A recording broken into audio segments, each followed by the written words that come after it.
Coke studio के नए season के गाने आई आई का मरकजी किरदार मारवी आखिर थी कौन?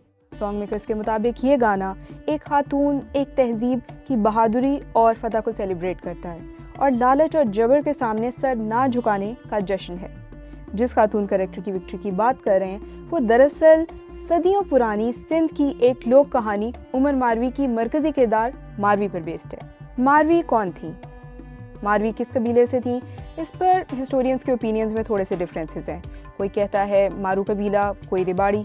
रिसर्चर अमार अली के मुताबिक सिंध में रहने वाली मारवी की कहानी सूफी शायर शाह अब्दुल लतीफ़ बिटाई ने 18वीं सदी यानी कमो बेश 300 साल पहले सुनाई।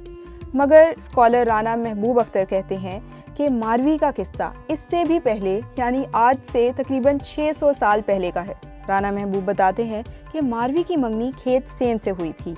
वहीं एक और किरदार फोग जो मारवी के वालिद के साथ खेती बाड़ी करते थे, उन्हें भी मारवी पसंद थी और उन्होंने भी मारवी का रिश्ता मांगा। मगर ऑब्वियसली ये मुमकिन नहीं हो सकता था क्योंकि मारवी को खेत से मोहब्बत थी। इनकार के बाद फोग उमरकोट गए और वहाँ के हाकिम उमर सुमरो के सामने मारवी के हुस्न का कसीदा किया और साथ ही उमर को वर्गलाया कि मारवी के हुस्न का तकाजा है कि वो उमरकोट की रानी बने। किस्से के मुताबिक उमर मारवी को देखने मलीर आए और पानी भरती मारवी को उठाकर उमरकोट ले गए।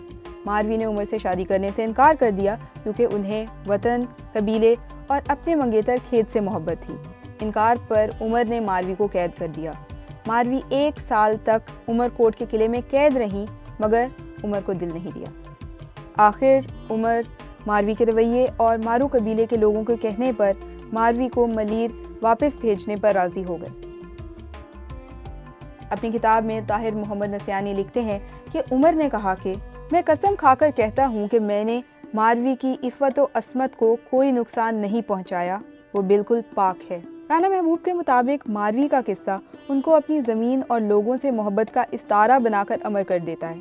शायद यही वजह है कि इतनी सदियों बाद आज भी इनका जिक्र जारी है।